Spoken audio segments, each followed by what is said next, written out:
And I think that's a kind of a good thing and a bad thing, really. You put it over, you put it all out on the media there, and it's of course it's cheap TV. All you got to do is follow someone else's time, trouble, money builders around with your cameras and do Yeah, that. absolutely. And I saw one of the comedy shows a number of years ago now. I don't know if it was John Culshaw or someone like that doing a skit on the property shows, and they had a stream of different guests on, and Yeah. every single one they said, well, what we can offer you is somewhere smaller, closer to the city centre, or somewhere larger, further away. And it was like every single show was along this thing. And it really is like, guys, come on. Yeah. So you're looking for the mansion in the city centre, and it turns out that's not the way it works, is it at all? Absolutely, yeah. So what I've done is, Howard, because this is Yeah. probably going to be too good to miss. It's a bit unusual. I know Kathy's noticed I've been previewing it heavily. We are recording. Well, I'm not yet, Yeah. but we will in a moment when people have had a chance to join us and we get going. But Yeah. what I'm going to do is, you've probably noticed I've just started streaming to YouTube. Live stream, yeah. I haven't shared that yet, but what I'm going to do is I'm going to stream it in your Asana circle and also the Gem circle. And I'll put a note underneath. You can also jump on Zoom with us, but just to make sure that we're getting the benefit. I did as well as the normal event previews. I did actually just send a sneaky email out to all the Gems saying, "Does anybody fancy a trip to Hungary?" Right. So, yes. I saw that this morning. I hadn't actually had a chance to check my emails yet this morning. The one thing that is working currently is we do have internet here, even if everything else is a little bit basic.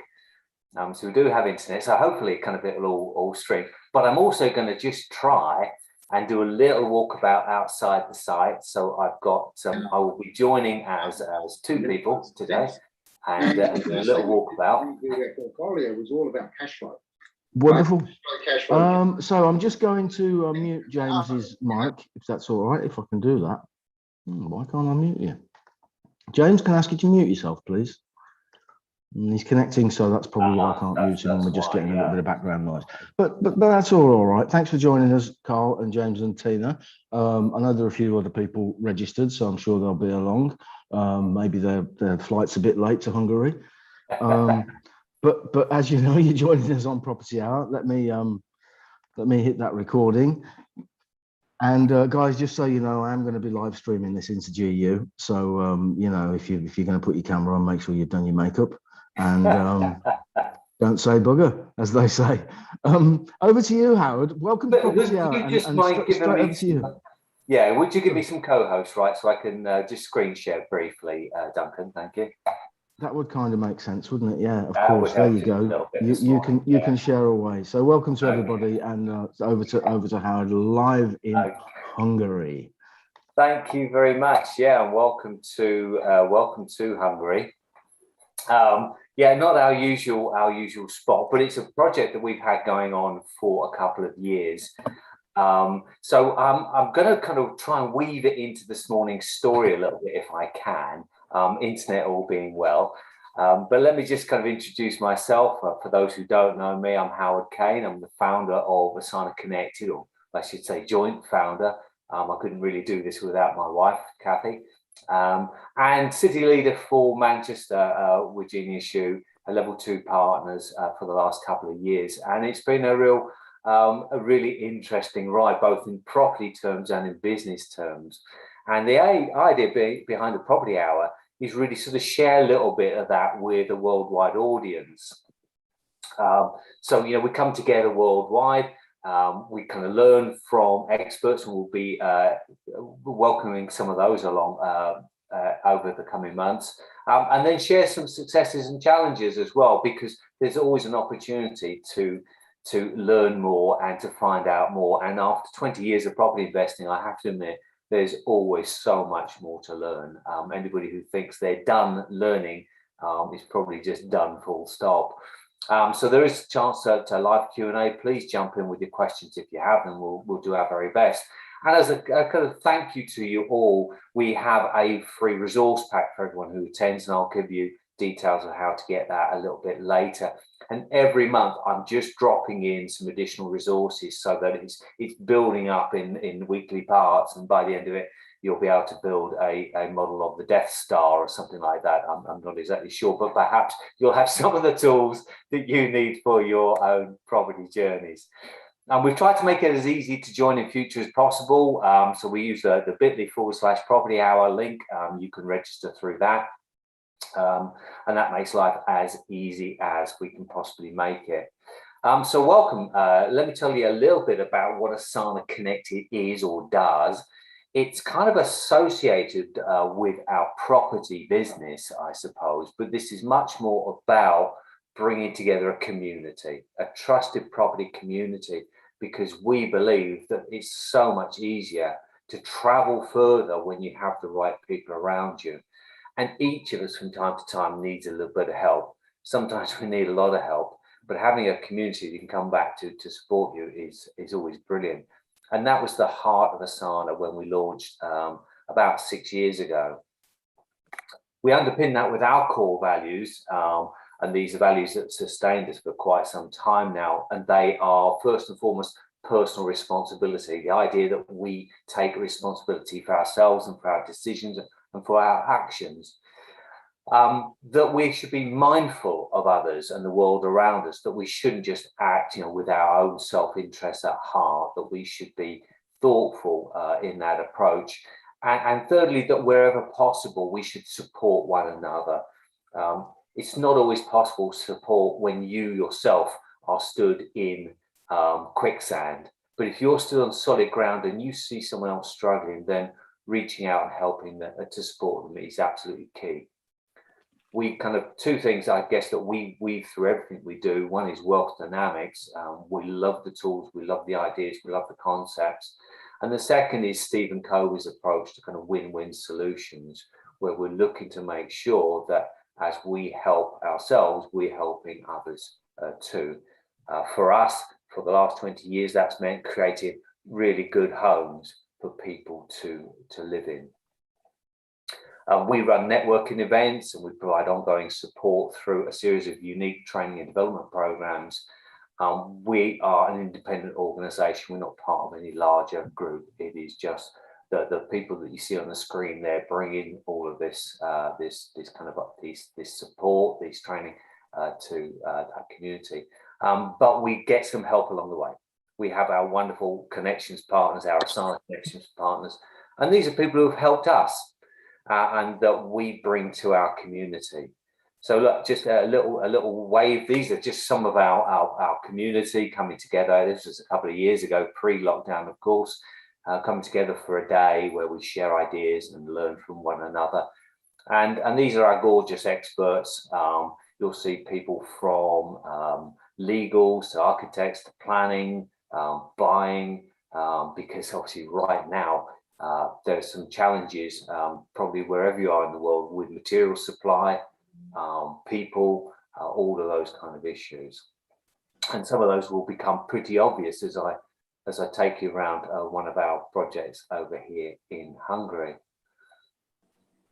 But before I do that, just a big shout out to Roger and all of the team at Genius U. The wealth dynamics tools have been massively powerful, massively helpful for us. I know most of you will be engaged and you'll understand where you are. And I just want to sort of take a moment and kind of focus in on the wealth dynamics itself this time round, because what we have found is that at each of the stages of property development or property investment, there is a role for each of the different dynamics, for each of the different geniuses, as it were.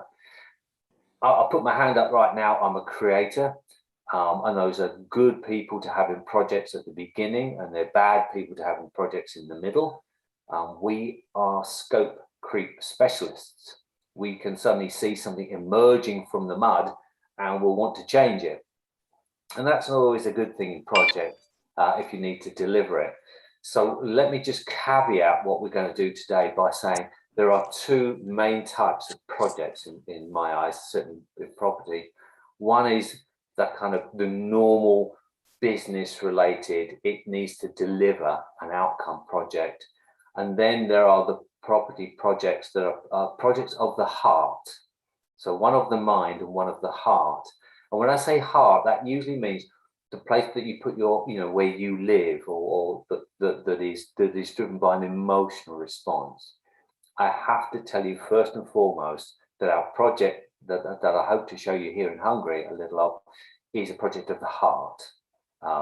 It is a law unto itself, therefore. Scope creep is part of the order of the day. An emergent kind of creative process is at work here. Very much governed by the setting, the buildings, the landscape and the people around us.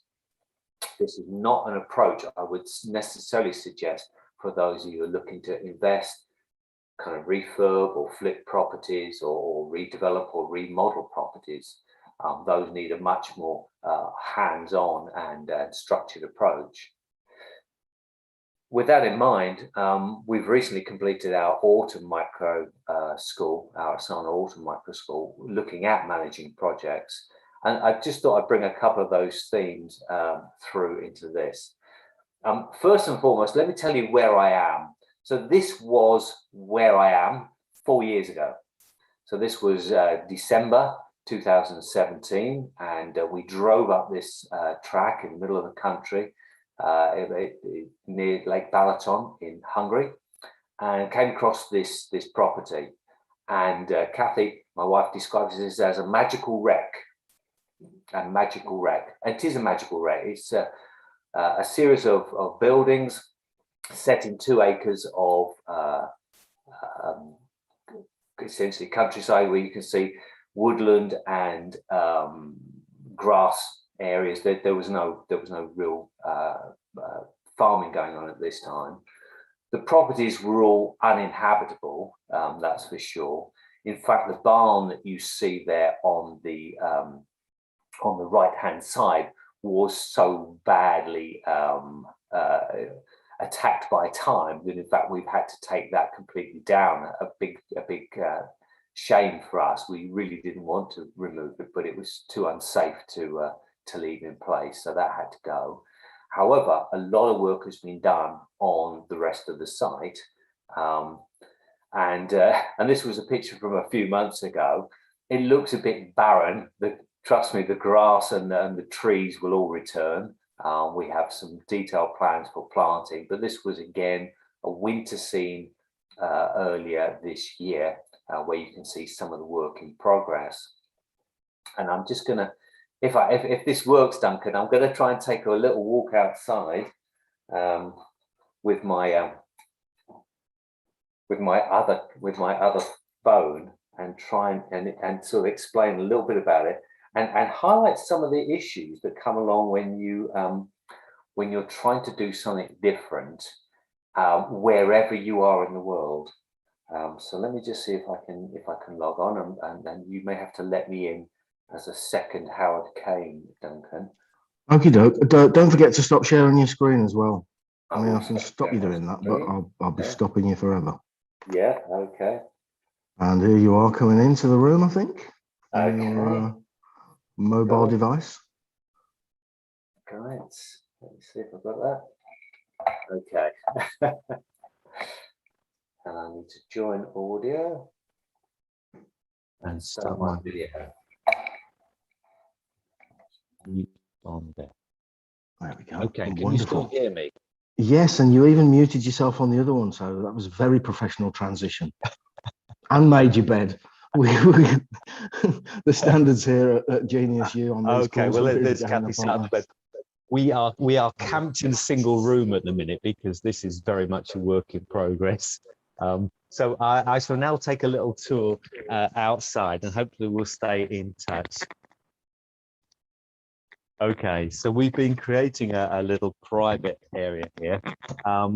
Bit of a work in progress as far as the bathroom goes. And who knew that first fix electrics could ever look quite like this? This is Hungarian style. And the reason it is so challenging in this particular case is because the house is cob built. The walls are 2 foot thick. That is made of earth, clay essentially, and straw mixed with a little bit of sand.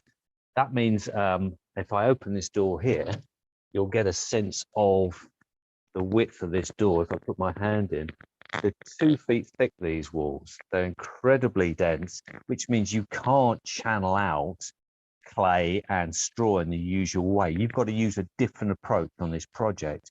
And you'll find wherever you are in the world, that is the same sort of challenges that you will have. Every country and every type of building is very different in its nature. I've moved next door to what will become a dining room. It's quite a large room because this will have to seat 14 guests. And what we're actually building here is a well-being retreat, believe it or not. And the reason we've built a well-being retreat here, you may have thought from that first image, was because it is so peaceful. It is incredibly quiet and peaceful. Here's the transit we drove over this time. 1,300 miles of German motorways. That was fun. And this is a central structure that will become an indoor-outdoor kind of area for yoga practice, for other events, etc., etc. And in the background, I don't know if you can sort of see in the background there, some pods or a pod. We call them pods. Can you see that, Duncan? I'm not quite sure what's happened, but it's like a little hut. We're building 5 of those. And there'll be accommodation pods. If we come back in here, however, we move through into what will be a kitchen. When the insulation's done and the plastering's done, this will be a kitchen. But because this is Hungary, we need to have separate meat preparation areas. So there'll be an additional room built in here to create the kitchen. And hopefully we'll keep in contact with you. And because there's a kitchen there, we then need to have a chef's preparation room, somewhere where he can wash up or she can wash up and get dressed. We even have to put an extra loo in there. And then the rest of this will be for storage. So sort of weaving your way through the local regulations. Doesn't matter whether you're in Hungary, whether you're in the UK, doesn't matter whether you are in Australia or America, weaving your way around the local regulations is a real challenge. Now, I won't take you all the way through here because I don't want to lose internet signal. But then at the back of the site, we have a building here. It's built into the hill behind it. We have gone to the trouble of raising the barriers, which then allowed us to create an overhanging roof, sheltering the buildings and that. 2 guest rooms will go in there, storeroom, 2 additional bathrooms. In fact, the site will have, in the end, 6 bathrooms. We are not building ensuite pods, but there will be 6 bathrooms. And then beyond all this, there is the next part of the site between us and the house next door that we've planted up as an orchard. And then we'll be building woodland trails up through the hillside here, creating spaces, restful spaces for people to enjoy during their retreats. On the other side of the main house, part that you can't see, there is yet another part of the plot, and that is currently being let to our, well, I say let, we just let them use it. It's our next door neighbour. He's a very nice gentleman, and he is growing corn on that plot next door. And he turned up this morning about 9 o'clock with a little thank you gift to say, and home brewed palinka, which is the local hooch here in Hungary. So get to know your neighbours. We met one of our other neighbours, Laszlo, as we were out for a walk last night, and he, I think he's a bit of a hunter-gatherer, and he kind of gave us some tomatoes. I'm not sure they were exactly off his own tomato plants. Okay, so I'm going to come back in now. Ooh, back into the warmth. and I will attempt to.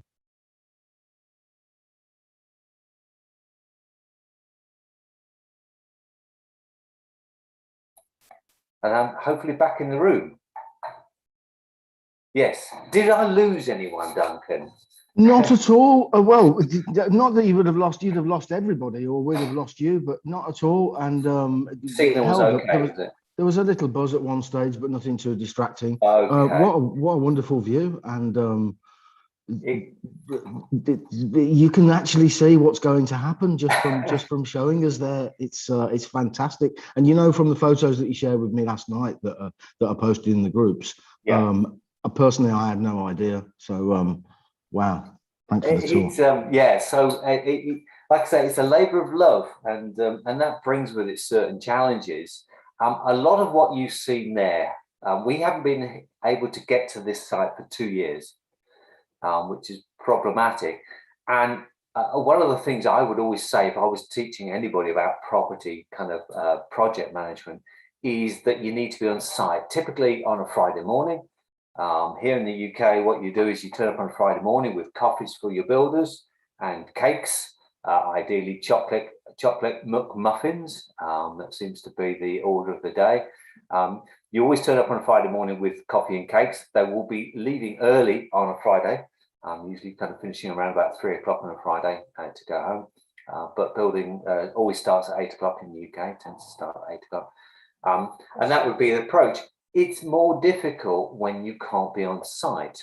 WhatsApp videos are excellent, but you also still need to have the right tools for managing these projects. So I don't care how you do it. I would suggest that you pull together some key tools, and there are a number of reasons why I'm going to suggest this. And if I can share my screen again, I'll kind of just talk through a couple of them. There are kind of 3 elements to any project scope, and they're time, cost, and quality. Now, if it's a project of the heart like this is, the risk is that you'll do everything for the right quality, for the right outcome for you as an individual. That's the kind of way it goes. And that means you'll be a bit more relaxed about time and a bit more relaxed about cost. The downside, of course, is that your builder is then more relaxed about time and more relaxed about cost. And that's probably not a good thing, because this is a project of the heart and you want to be there, you want to be living in it. We are living in it, but we are camping out essentially in our own property right now, which brings its own challenges, you know, as it were. So just because it's a project of the heart doesn't mean to say you should necessarily stop away from the core issues. And most of us have a fairly clear idea of what we want. But I'm going to set a challenge for you all now. I'm just going to stop share for a moment, because this is one of these key things. Imagine that your project was a project to build a cat. Right? So your project is to build a cat, and you go to your project manager and you say, okay, I want you to build me a cat. And your project manager says, well, this is great. I'll build your cat. What does a cat look like? Okay, so now you've got to describe to me in any way you can what a cat is, okay, but you mustn't at any point describe it, any aspect of a dog. Okay, so what is a cat? You know what a cat is. If you saw a cat outside, you'd know it. You probably know what a dog is as well, okay? But now try to describe a cat without using any language that also describes a dog. Because the two are very different. One you can take for a walk, and the other one will scratch your furniture to bits. Okay, or maybe a bit of both. It's really hard, isn't it? Most people come up with meow and woof in the end, or retractable claws, I think, on one. But they've got a leg at each corner. They've got a head with 2 ears, whiskers. You know, they both pup where they probably shouldn't pup. It's really hard. Well, if you are unable to articulate what you want clearly enough, then you're going to get some problems, you get some challenges. And what can happen is you even if you do articulate it clearly, you say, well, actually, I don't want a cat, I want a lovely new Lambretta motor scooter. That's what I want. That's the bike of my dreams. The bike of my dreams is that. You'll start off with that vision, and as the project progresses, you'll go, well, actually, you know, as long as we're buying a Lambretta, why don't we also, I don't know, let's get an extra few mirrors. And you've seen, well, certainly if you're in the UK, you may have seen this back in the 60s. It's really kind of interesting. This is scope creep. This is where we have changed something. Okay. And it happens because we perhaps are really trying to hold on to time and cost. And things change. The market has changed. You know, it's getting harder and harder to get hold of products now. So if you're trying to keep the costs right, then the quality may have to change. If time and quality are absolutely nailed down, it may be that the costs will change. If cost and quality are essential, then the time taken to do that project may change. These things are all in this tension, if you will. And people like me, the scope creep specialists who can't stop at 2 additional mirrors, but want 600 lights on the bike, are the people who will push up the time, cost, and quality all in one go. How do you use us in a project? You use us to imagine the art of the possible, alternative solutions, different ideas.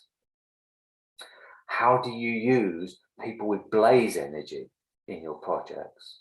Okay, well, they will connect, won't they? They'll connect with the suppliers, they'll connect with the marketers, they'll connect with all of those people who can take your project and either bring the skills to it or help take your project to market. What about the tempo? Well, goodness knows, I could do with a Hungarian speaking tempo right here, right now. Someone to really take that project, all 145 lines of our current project spec, and deliver on that. And what about the steel? Well, someone needs to manage the money. Okay, a project like this is always going to be challenging. A project overseas like this becomes doubly so. Not just the language issues, but financial issues as well. I can tell you that one of the challenges we've had since Brexit, and this I recognise is perhaps unique to the UK, is that we were unable to be here due to COVID, but also unable to fulfil some of the post-Brexit requirements for customer ID here in Hungary, which meant that our bank here in Hungary very kindly closed our account, meaning we were unable to pay our bills and unable to pay our builders. Fortunately, those issues are resolved, but they're just some of the many challenges of doing a project at distance. So if you think a project manager is expensive, think about perhaps just how expensive it could be to not have a project manager on site. Their job is to deliver. Your job is to specify. You need to be clear about that. That also means that it's your job to kind of manage some of the issues that come along, and I'll speak about those in just a moment. I think we touched on this last time about thinking about how you create and add value. So last month we were talking about things like, you know, what's your strategy? You know, what's the purpose? What's the driver behind your project? Are you changing use? Are you changing the structure? Are you simply updating the property? You know, or are you doing something else? Are you improving curb appeal, remodeling it some other way? Whatever you're doing, you need to specify. Like I say, this is not the extract for this project, by the way. This is far too short. The current project runs to about 145 lines of detail, and we'll get even more detail going forward as we try to finesse this project over the next few months. It's not all going to happen. We recognise there's a timeline, and we need to therefore, even if we're setting out the specification, be clear about what the priorities are for each of those elements. But this is the important bit. Things will change. The world will change, the situation will change, currencies will change, governments will change, rules will change, regulations will change. What you want will change. Product supply will change. The builders may change. All these things change. Sometimes that change comes from you as the client. Sometimes it comes from the builder or project manager because of challenges they find on site. Either way, we need to understand and evaluate the impact of those changes. What does that mean for our project in terms of time, cost, and quality? How does it impact those? And when we know that impact, then it is up to us as the client to sign it off. And when I say client, I mean whoever is paying for it. Whoever is paying for it. Now, a project manager is usually someone who will wrangle all of the different components and elements of your project together. If you are working direct with a builder, you're not only the client, you're also now the main contractor. Essentially, you're responsible for wrangling all those things together. Either way, it's whoever holds the purse strings who signs off that change. And it's important that you recognize and record those changes.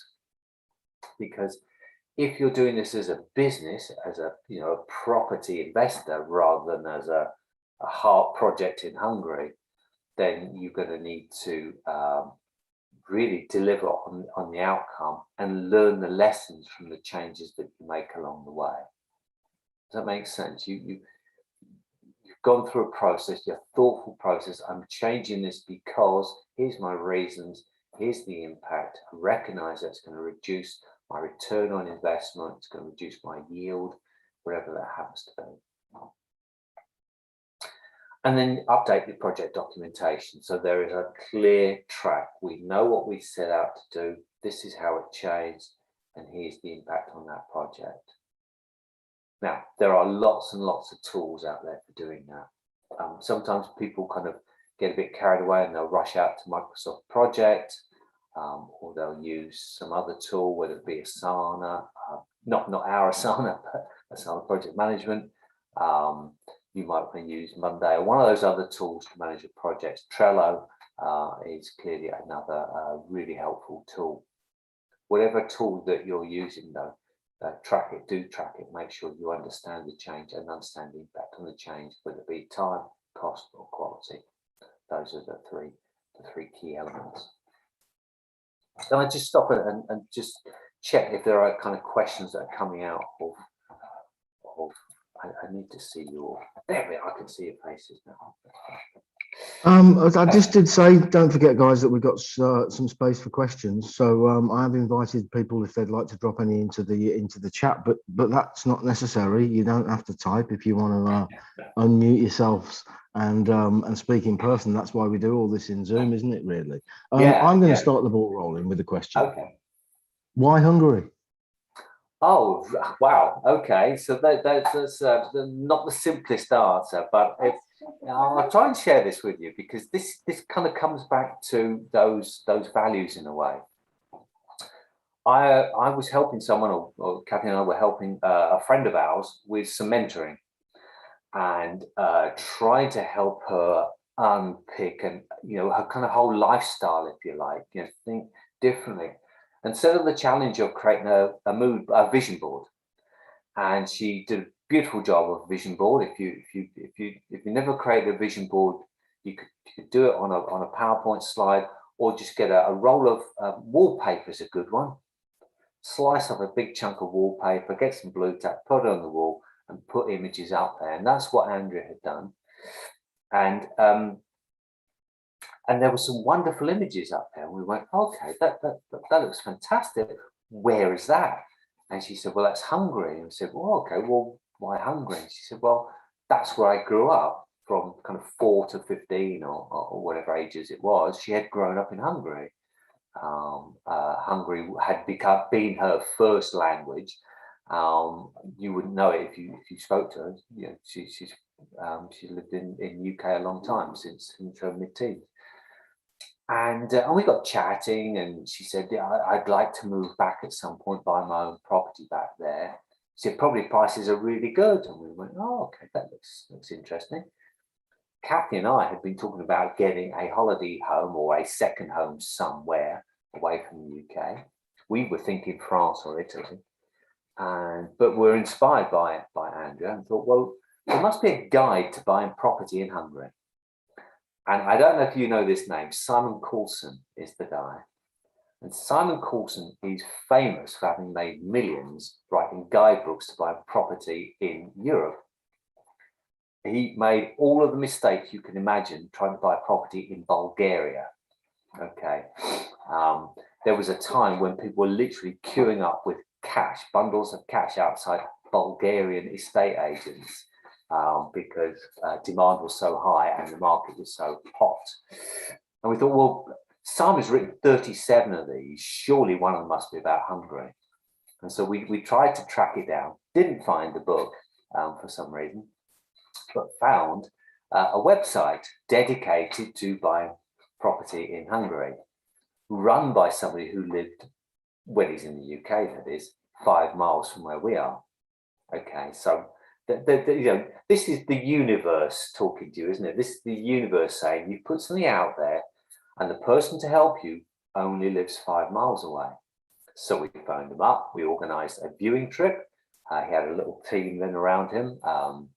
A couple of estate agents and a solicitor, and we all came out and we brought Andrew with us, and we spent a week going around about 14 different properties around the country, and this was the very last one we saw.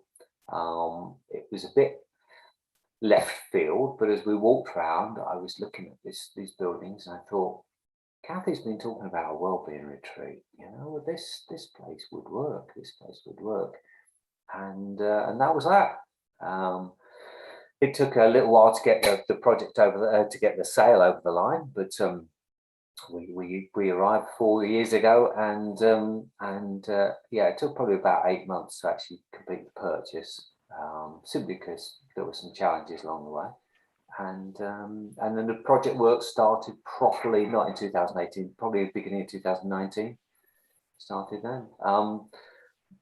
But there's something about the feel of a place, and anybody who's looking to move, whether it's within their own country, within their own county, whether it's another country, you will move there and you will know the feel, Duncan. You live in Vietnam, you kind of know that there's a feel to a place that works for you.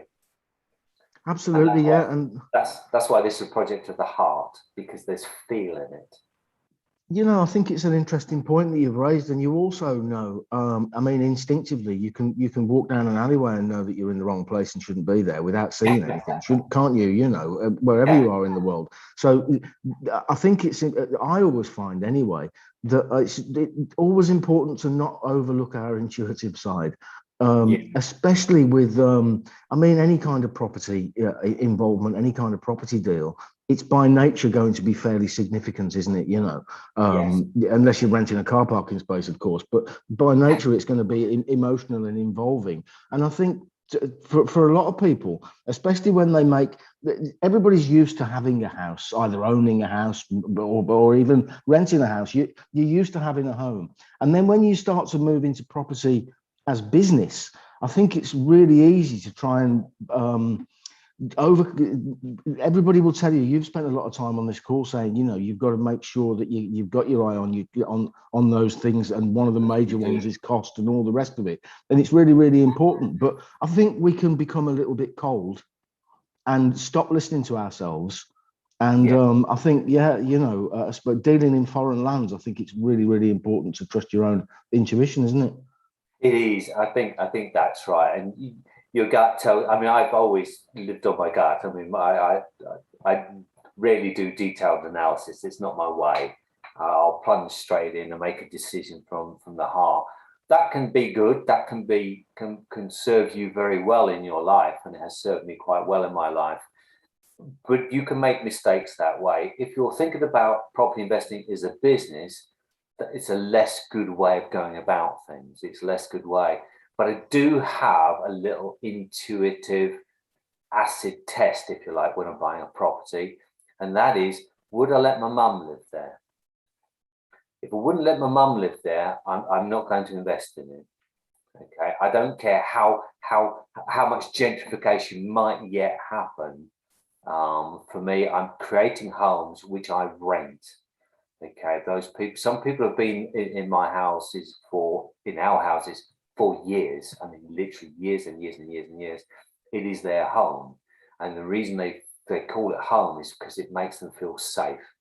You know, home is a place of safety, isn't it? Of sanctuary.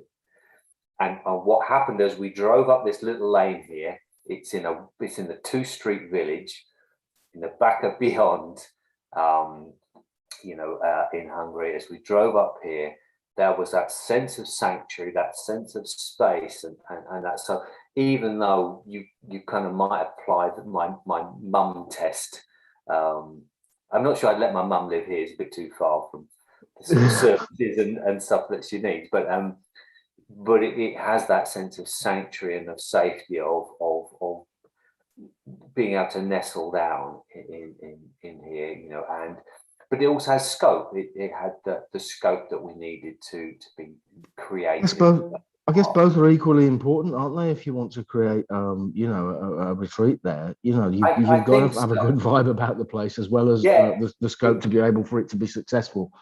It does. We're not too attached to the outcomes, but the truth is that there's a financial model that will work here. That it will deliver financially. There's no reason why it shouldn't deliver financially too, as a retreat, as a business retreat.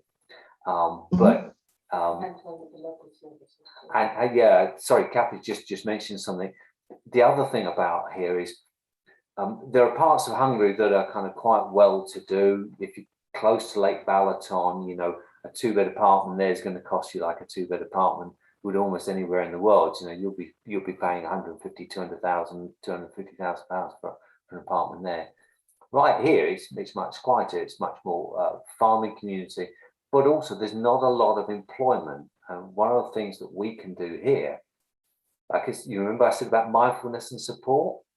Well, we can give back to this community. We can create an amenity. We'll need someone to manage, someone to garden, someone to do the laundry, someone to do the food. So you know what? There is a range of opportunities here. So this is more than just an investment for rental. That's what we do in the UK. It's not what we're doing here. This is a quite different proposition. A potentially very impactful project. We hope so. We hope so, and we want to increase that or reduce that impact. I'm not quite sure which it is. Gradually introducing more and more green technology. With a cob-built property like this, the heating choices that you make would be very different from those that you would use, say, in Australia or New Zealand or Sweden or Vietnam. Cob-built properties create big thermal mats. You know, so you'll see programs where people put a concrete slab into a house, and during the summer that absorbs the heat. You know, creates a big. Well, cob walls can do the same, and so infrared heating here is the idea, because what you do is you heat the fabric of the building. You pump heat into the thermal mass of the building rather than heating the air in the building. So it's different. Right now, because of the building work underway, I've got to admit, we've got a 3-bar halogen heater in the room, but just it gets cool here in October. I'm chuffing cold in February. It's what I would say. But driving through snowstorms here in February is nobody's fun.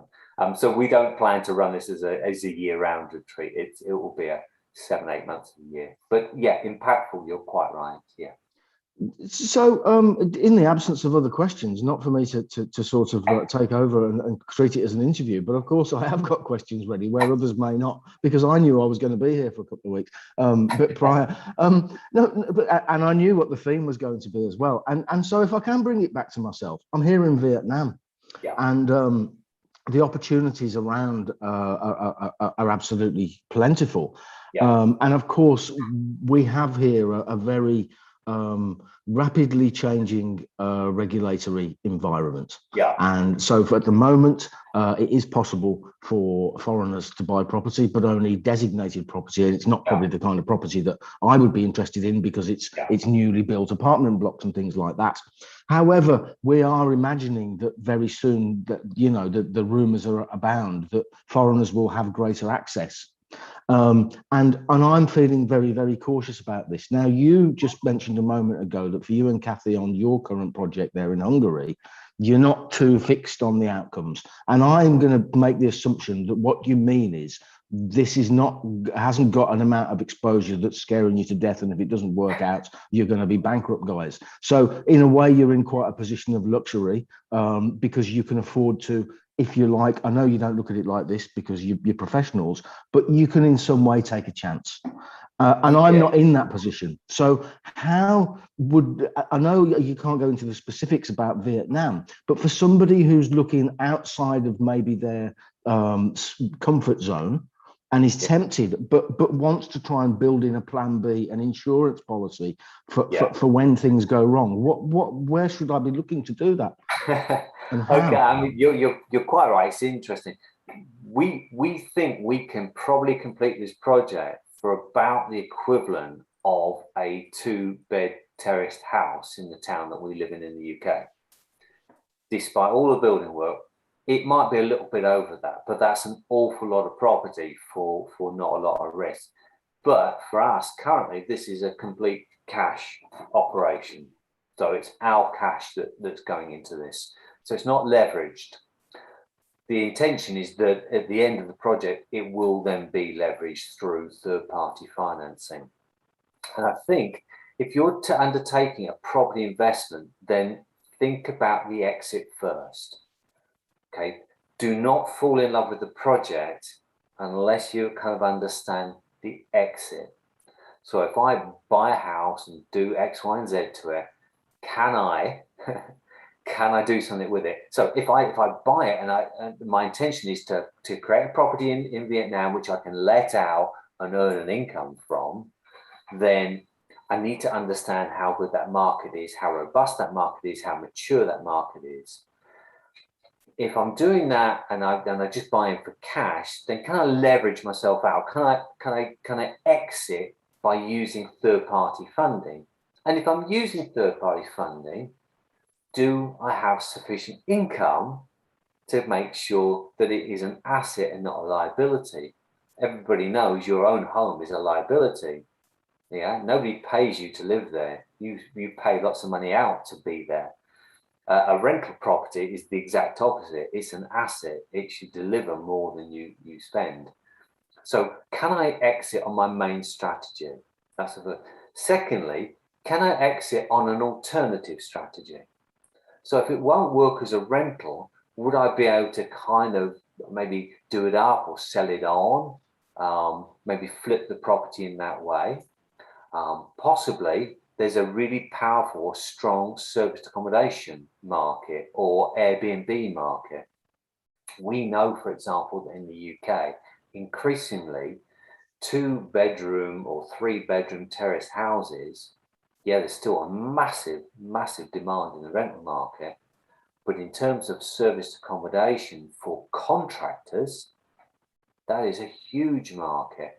And why is that market growing? It's because more and more we're moving towards a gig economy.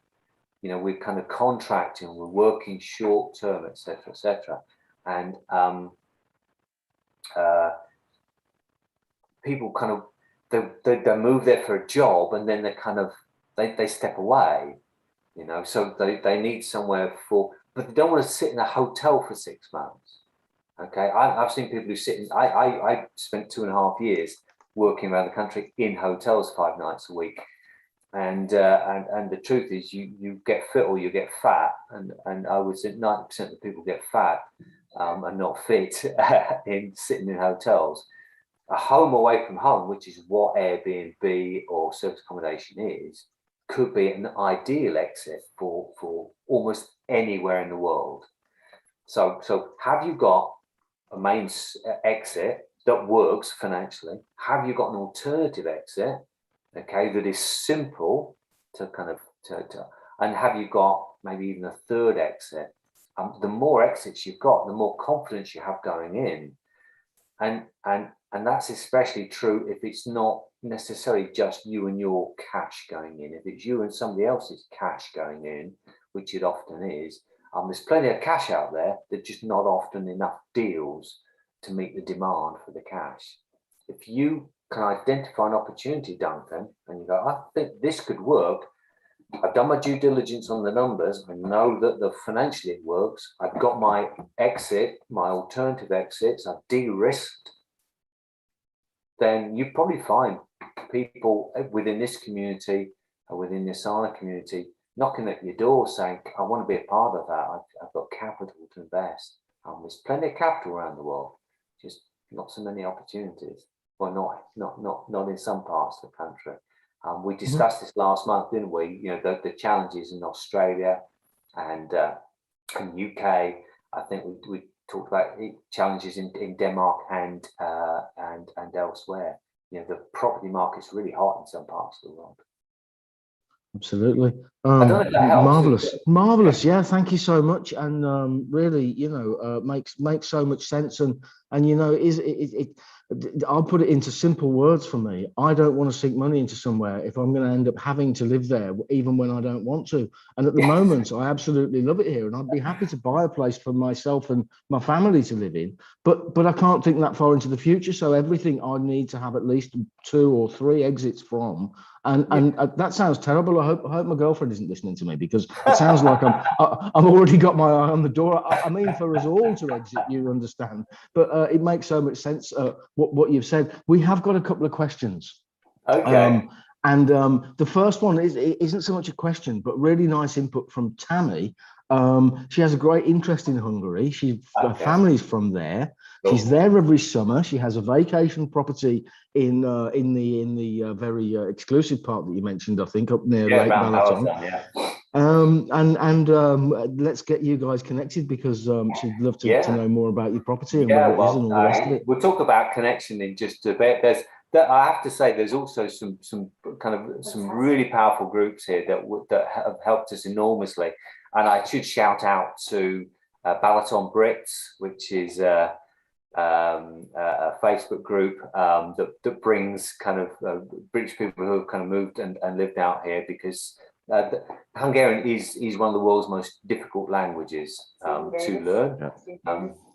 So big shout out to Balaton Brits. Big shout out to Steve Davis, not the snooker player, but the guy who helped us find our properties out here, who's been awesome and runs a fabulous website called Hungarianguide.com.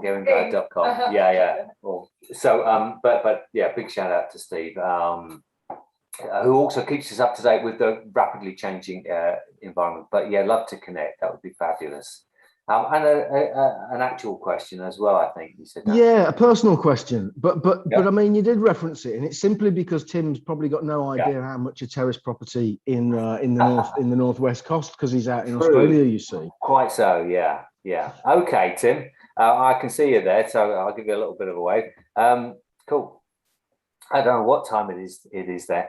2-bed terrace in UK is probably running in the northwest at about, prices are still a bit strong, about £100,000. I don't know how many Aussie, you can unmute Tim if you want. I don't know how many Aussie dollars it is to the pound. It's probably pounds to Aussie dollars these days. It's a long time since I was in Oz, that's for sure. Yeah, about 1.6 to 1.8. Okay, so 160 to 180,000 Australian dollars then. So that's what it would be. Property here in Hungary is different. It really depends where you are. If you want to buy a magical wreck, sitting in 2 acres of farmland and woodland like this one is, then the cost was 5.6 million huff. If I do the maths, at the time that we purchased, that represented about 17,000 GB, which probably around about 25,000 dollars. So remarkable pricing, but a property is essentially derelict. And one of the things that our next door neighbour said, well, just chatting to him through our duo language project manager the other day, and I said, well, what does he think about these two crazy Brits coming over here and building kind of wigwams, wooden wigwams and stuff? And he said, no, it's just so nice to have the property brought back to life, really, to have something kind of come to life. So we've probably spent a good deal more than that. We've probably spent at least double that on the works we've undertaken so far. And we would expect that to rack up to probably, let's say, back up to a total of about £100,000 all in, I think, to complete the project here. But there'll be works that will go on for years. We'll continue to develop the site and the opportunities here. So it is a labour of love, that's for sure. But one that could still pay its way pretty well going into the future, simply because of the low costs. We do have another property 20 minutes up the road here in Hungary as well, but that's mothballed at the moment because all our energies are going into this one. We sometimes think we should have done that property before we did this one, but so if anybody's looking for a project over here in Hungary and it's got $50,000 to spend, then give us a call. Yeah, happy to chat through. Duncan, I realise I've only got about 4 minutes left, and I've been talking for most of this hour. Yeah, can you make sure we know where all the resources are for I will do. Let me and how we share can my connect? screen with you. And, guys, I did share right at the top of the call, and I'm just going to quickly copy and paste just the links so that you can connect with the Asana community on GU and Howard and Kathy directly. Yes, just drop them in there again. So back over to you, Howard. Sorry. Okay, so you can obviously connect with me on Genius Shoe. That would be great. Love to connect with you on there, and kind of try and capture the. It's hard for me. I can't really capture the names where I am and stuff like that, and because of GDPR, they're not allowed to share too much. I don't think either. So do connect with us on there, and then we can make sure we get reminders and get all those resources out to you. If you've really enjoyed it, then if you'd like to leave a review, that would be really cool. I'd really appreciate that. You can join us on Facebook as well. This is our Asana Connected group on Facebook. Just look for Asana Connected, and we put our events, etc., on there, which is a great way. This was one of our discovery days, which we love doing. Hope to get back there soon.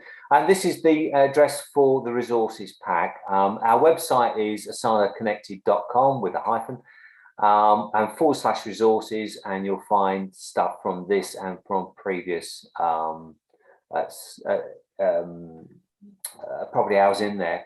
One thing I have put in that pack, and I don't know how this will work out for you, for people scattered around the world, there is a free ticket to our next Asana property meet on the 1st of November. That's going to be 6:30 GMT to 8:30 GMT in the evening. It's probably going to be our last online property event for a while. So, but we'd love you to kind of come down and join us. And if we do any future online events, then obviously we'll be adding those into the resource pack as well. So lots of different ways to connect. Love to do that. But a big shout out to Duncan. Thank you so much for organising the property hour, Duncan. It's always a pleasure. Thank you for a great show and wonderful content, Howard, and also Kathy. Although you've been off screen today, we know you're there and a big part of the picture, as it were. I should have just said, we've got one of our micro courses up and running on the platform, but more soon. And the next date, I think, was 12th of November, if I got the date right. I believe you're right there. Let me just double check that in my calendar for us before we leave the call. Guys, you've got the details of how you can connect, obviously, directly with Howard and Kathy. But of course, I am here to support. So if you don't get the links from the chat today, or I can connect you up, or I'll give you any of the resources in any way, then you only have to connect with me. You can find me on Genius U, of course, and you can drop me an email, duncan@geniusu.com. 11th of November, I've got same time, same place, Howard. Is it the 11th? Okay. Oh yes, Yeah. it should. Yeah, my apologies. I will correct that directly. The 11th of November. October's got 31 days, hasn't it? I should know. My sister is a witch, born on Oh. the 31st, born on the 31st of October. Yes. Yeah, we've always claimed she's a witch. She casts some kind of magic over the people around her anyway. Oh well, she maybe come out and stalk the woods around there in Hungary for you, guys. I'm going to make sure that everybody who's on the call today gets a direct invite to the next one, so that you don't miss it or anything like that. And of course, this call is open to all comers within our community. So if you've had a nice time, don't forget to tell others. And really, really, thank you so much for your support. And finally, huge thank you to Howard and Kathy. Our pleasure. Take care.